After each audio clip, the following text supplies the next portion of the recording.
देश के तमाम राज्यों में महोत्सव के तौर पर स्थापित किए गए हैं। घरों में हैं, हमारे आपके सबके घरों में हैं। तिलक साहब ने जो परंपरा शुरू की, बाल गंगाधर तिलक गणपति महोत्सव की, धीरे धीरे उसने पूरे देश में एक पर्व का रूप ले लिया है, उल्लास से भरा हुआ पर्व। लेकिन इसी दौरान कुछ ऐसी वारदात हो रही हैं जो कई तरह के संगीन सवाल पैदा करती हैं।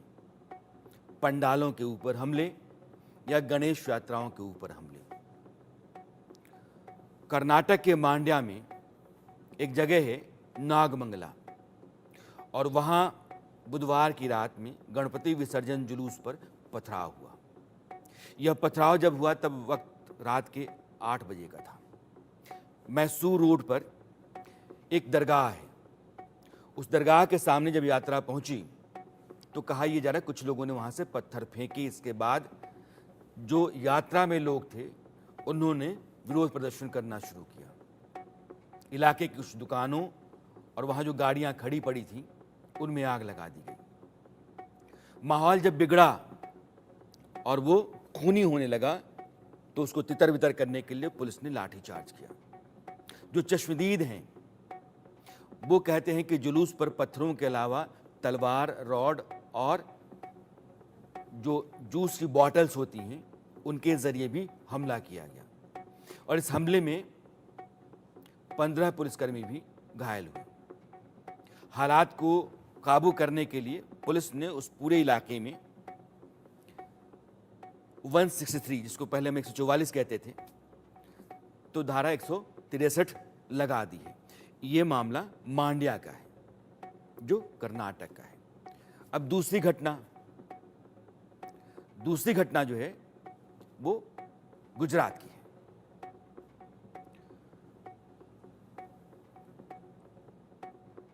मांड्या में 163 लागू की गई है।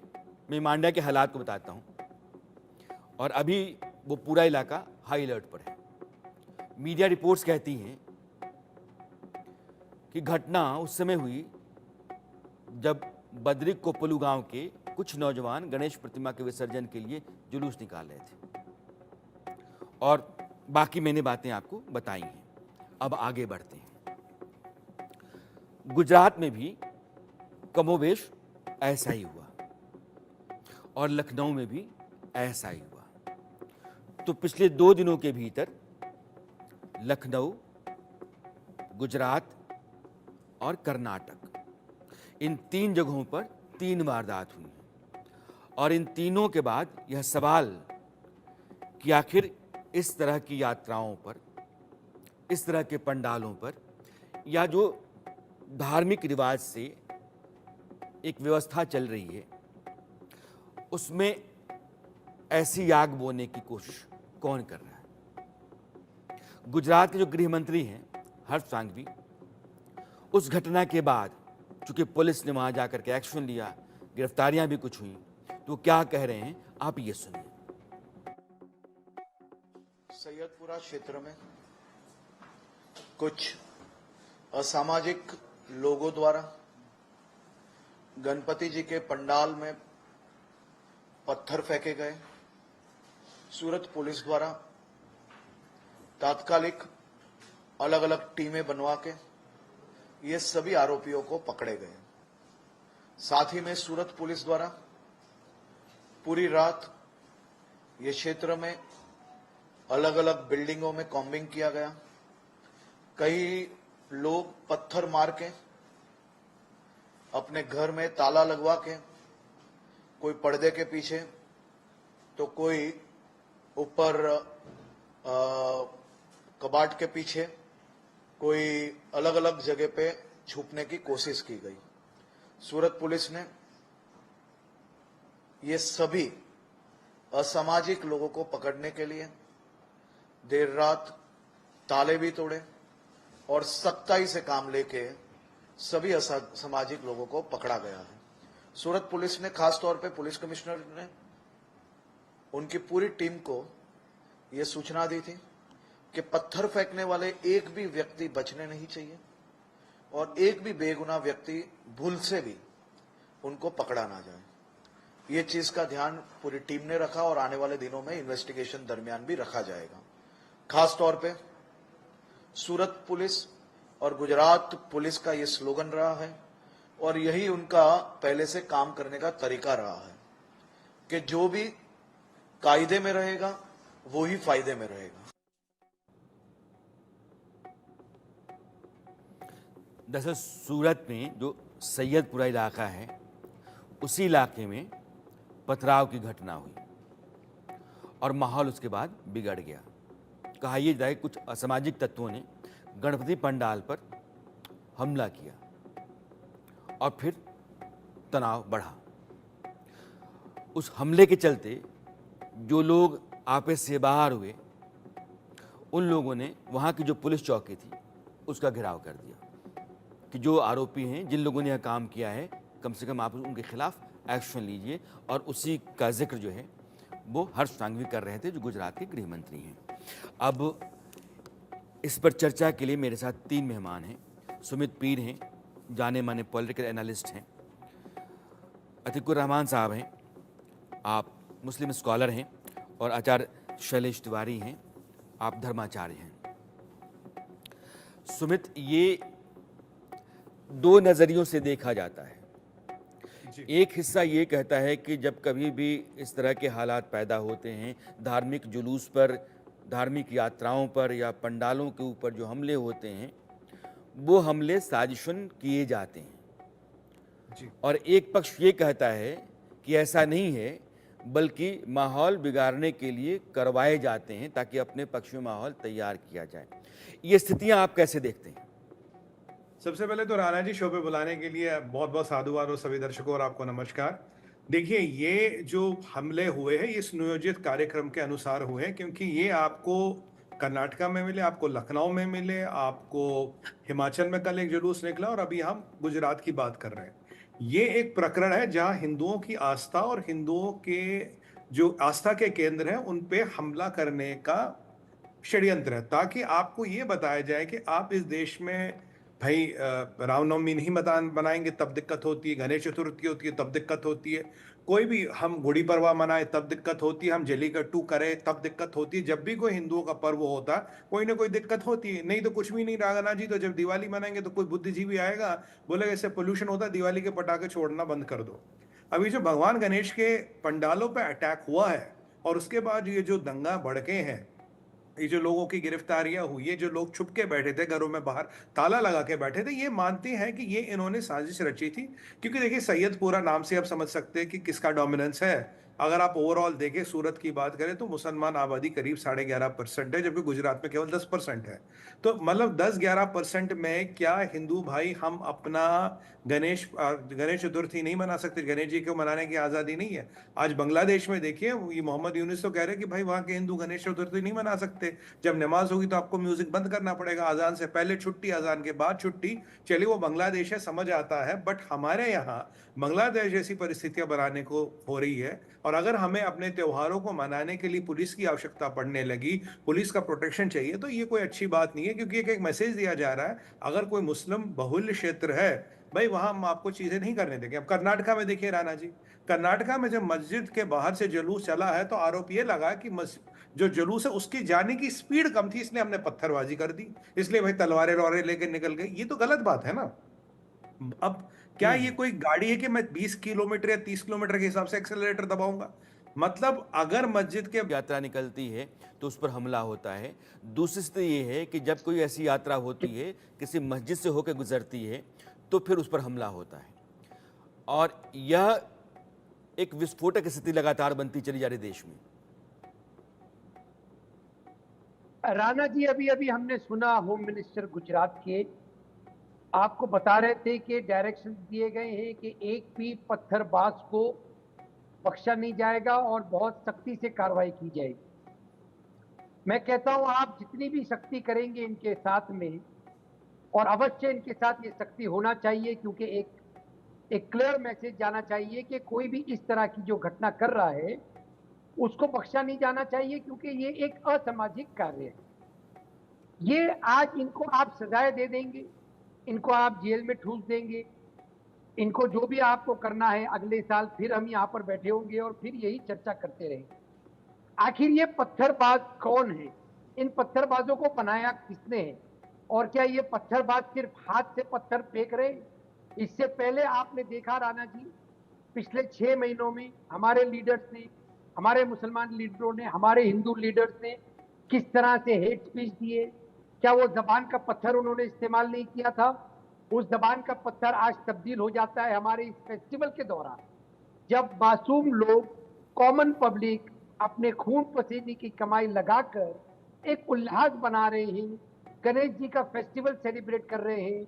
वो असर जो इन लोगों ने, इन लीडर्स ने छोड़ा था, हमारे हमारे हमारे पत्थरबाज जो मुंह के पत्थरबाज हैं, आज वो हाथ के पत्थरबाज में तब्दील होकर हमारे ही लोगों को मार रहे हैं। जेल में ठूसा कौन जाएगा? Common public. राणा जी, आप मुझे एक नाम बताइए, हमारा एक पॉलिटिकल लीडर हेट स्पीच की वजह से जेल में गया है? सुप्रीम कोर्ट को डायरेक्शन देना पड़ा, हमारे डीजी को, हमारे यानी कि एसपी आप को। ये कहते हैं कि दरअसल ये आम मुसलमान नहीं है, ये राजनेताओं के जरिए पाले पोसे गए कारिंदे हैं जो इस तरह की हरकत करते हैं। राणा जी, हिंदू और मुसलमान कोई भी पर्व के अंदर, क्या कॉमन हिंदू और मुसलमान चाहेगा कि कोई इस किस्म की कार्य करे? मैं ये बात बिल्कुल मानने को तैयार नहीं हूं पूरी तरह से। किसी ने अभी कहा था, क्या कहते हैं उसको हिंदी में, सुनियोजित तरीके से, प्रयोजित, यानी एक तरह का एक्सपेरिमेंटल ये वो है। मैं आता हूं, मैं आपके पास आता हूं अतिकुर रहमान कर साहब। रहा है ये। हाँ। क्या कॉमन आचार्य लोगों के शैलेश पास तिवारी, इतना वक्त है? क्या कॉमन दो लोगों के दो पास स्थितियां इतना वक्त बनती है? हैं। अभी सुमित कह रहे हैं कि दरअसल ये एक विस्फोटक स्थिति होती जा रही है, खतरनाक स्थिति होती जा रही है हिंदुओं के लिए कि आप बांग्लादेश जैसी स्थितियां भारत के भीतर पा रहे हैं। अतिकुर रहमान साहब ये कह रहे हैं कि नहीं, ऐसा नहीं है। हिंदुस्तान का ना हिंदू गलत है, ना मुसलमान गलत है। ये हिंदुओं के बीच से अपना फ़ायदा निकालने वाले लोग और मुसलमानों के बीच से अपना फ़ायदा निकालने वाले लोग, दरअसल साजिशें इनकी हैं। आपकी अपनी राय?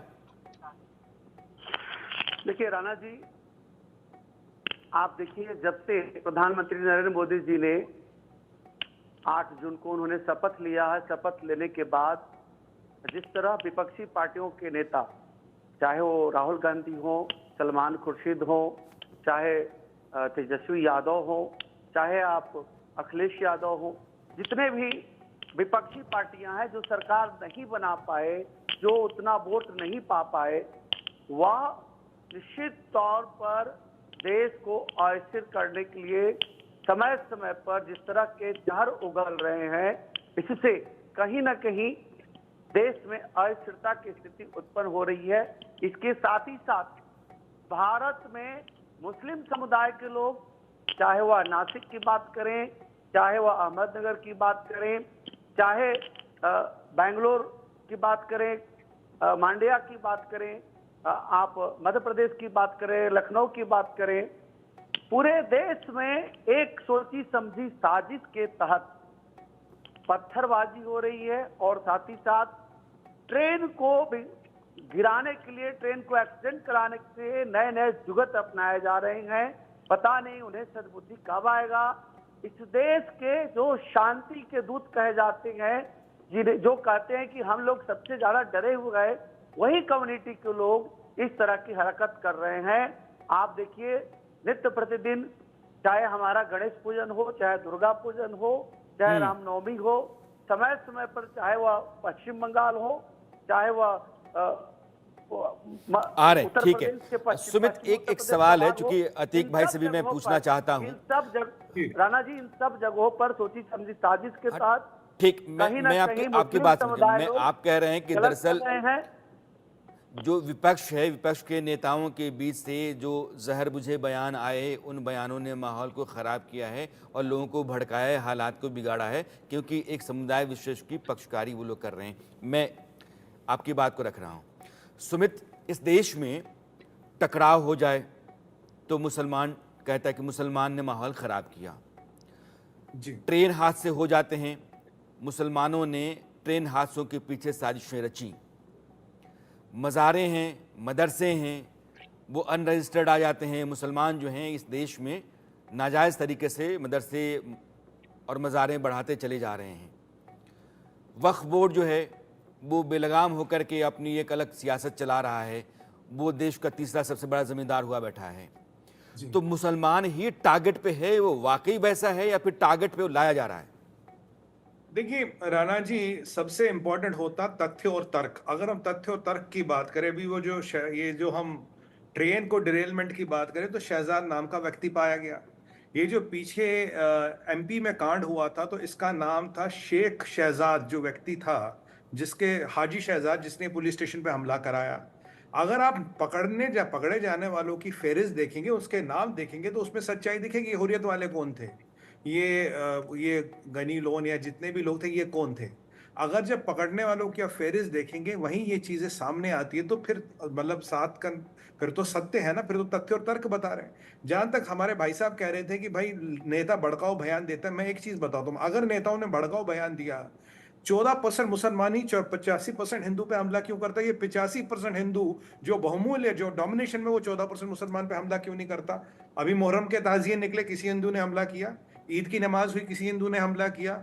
मुसलमानों के इतने पर्व हुए, किसी हिंदू ने हमला किया? आप जहांगीरपुरी से उठा के देखिए। आज शिमला की मैं बात करूं, ये कांग्रेस शासित है। कर्नाटका की बात करूं, कांग्रेस शासित है। आज मैं यूपी में बात करूं, भाजपा की सरकार है। आज हम बात करें सूरत की, भाजपा की सरकार है। तो यहाँ हर जगह ठीक हिंदुओं है, के, मैं जवाब अतीक भाई से ले लेता हूं क्योंकि वो बहुत ज़रूरी है। अतीकुर रहमान, एक राय देश के भीतर ये है कि मुस्लिम समुदाय है तो वो आक्रामक होगा, वो हमलावर होगा, वो असामाजिक होगा और वो देश के खिलाफ भी जा सकता है। ये राय कमोबेश बन जाती है। राणा जी, मैं जिस पोजीशन में हूं, मैं नहीं समझता हूं कि मैं इसका सही जवाब आपको दे पाऊंगा, लेकिन ये बात बिल्कुल तय है कि ये एक बड़ा सवाल है जिसका हम लोगों को जवाब ढूंढना चाहिए। अब देखिए, आपने जो चीजें गिनाई राणा जी, कि पूरी तरह से जितने इलीगैलिटीज हमारे समाज में सामने आ रही हैं, वो एक पर्टिकुलर समुदाय से जोड़ी गई है और वो है मुसलमान। सुमित जी ने इस बात को कहा, शैलेश जी ने इस बात को कहा। हमने सरकार को चुना। अब शैलेश जी, आचार्य जी एक और बात की तरफ हमको ध्यान दिला रहे हैं कि ऑपोजिशन पार्टीज भी शामिल हैं इसके अंदर। और हमने देखा है कि हमारी रूलिंग पार्टी बीजेपी, वो भी इस तरफ हमको इशारा देती आई है कि कांग्रेस पार्टी ने टेररिस्ट को सपोर्ट किया है। अब देखिए कितना कितना इंटरेस्टिंग डेवलपमेंट होता चला जा रहा है राणा जी, कि एक तरफ आप पूरे माइनॉरिटीज मुसलमानों को ठहरा रहे हैं कि ये तमाम जितने इलीगल काम हो रहे हैं, पत्थरबाजी हो रही है, टेररिज्म हो रहा है, वक्त के लिए जितना काम हो रहा है, मतलब जितना भी अनकॉन्स्टिट्यूशनल इलीगल काम हो रहा है, वो मुसलमान और जो मेन ऑपोजिशन पार्टी है वो भी उनका समर्थन कर रही है। यानी आपने पूरे हिंदुस्तान को दो गुटों में बांट दिया है। एक बड़ा और एक तरफ संगीन है सवाल है और ऐसा नहीं है। आज है। बीजेपी की सरकार है तो ऐसा नहीं है कि अभी जो हालात देखे जा रहे हैं वो पिछली सरकार जब थी तब नहीं थे, तब भी समाज में ऐसे तनाव, इस तरह के हालात देखे जाते थे। तो सवाल ये है कि एक समुदाय विशेष को लेकर के देश में टकराव लगातार रहता है, या तो वहाँ सियासत कसूरवार है या समाज के वैसे लोग जो उस तबके की जिम्मेदारी लेकर के चलते हैं वो कसूरवार हैं, या समाज की अपनी पूरी फितरत जो है वो गुनहगार हैं। लेकिन ये तीनों स्थितियाँ जो हैं वो भारत के लिए बेहतर नहीं हैं। एक बेहतर हिंदुस्तान जो है और तीनों से परे जाकर के हो सकता है। आप तीनों मेहमानों का जुड़ने के लिए बहुत बहुत शुक्रिया। सुमित अगर कुछ कहना चाहते 20 सेकंड। एक सेकंड मिल Please. जाए, एक हाँ, इंपॉर्टेंट 20 चीज सेकंड। कहनी, हाँ मिल जाएगा? हाँ सुमित, 20 सेकंड। हाँ, बस मैं आपको बताऊं, देखिए सूरत के परिप्रेक्ष्य में एक इंपॉर्टेंट चीज कहना चाहता हूं। भारत के अर्थव्यवस्था पे भी सर सुनियोजित हमले हो रहे हैं। अब आप बोलेंगे कैसे? खूब, हमारा डायमंड एक्सपोर्ट का अभी जो एक्सपोर्ट है $20 बिलियन का, राणा जी, उसका 80% गुजरात से आता है, उसका 90% सूरत से आता है। यानी कि $16 बिलियन का डायमंड एक्सपोर्ट सूरत से होता है और गुजरात से होता है। अब अगर आप हरीश संघवी जी के स्टेटमेंट सुने, उन्होंने कहा गुजरात में और सूरज में आप ये कह रहे हैं कि सूरत में जो हमले हो रहे हैं दरअसल उस बिजनेस को डिस्टेबलाइज करने के लिए हो रहे हैं। गुजरात और सूरत की छवि को डिसमेंटल करना है, ठीक है, अनस्टेबल। समय की कमी मेरे पास, मैं आप तीनों से विदा लेना चाहता हूँ। बहुत बहुत शुक्रिया जुड़ने के लिए, अपनी बात रखने के लिए। अरसत में आज इतना है। मेरी आपकी मुलाकात कल फिर होती है, तब तक ले दीजिए विदा।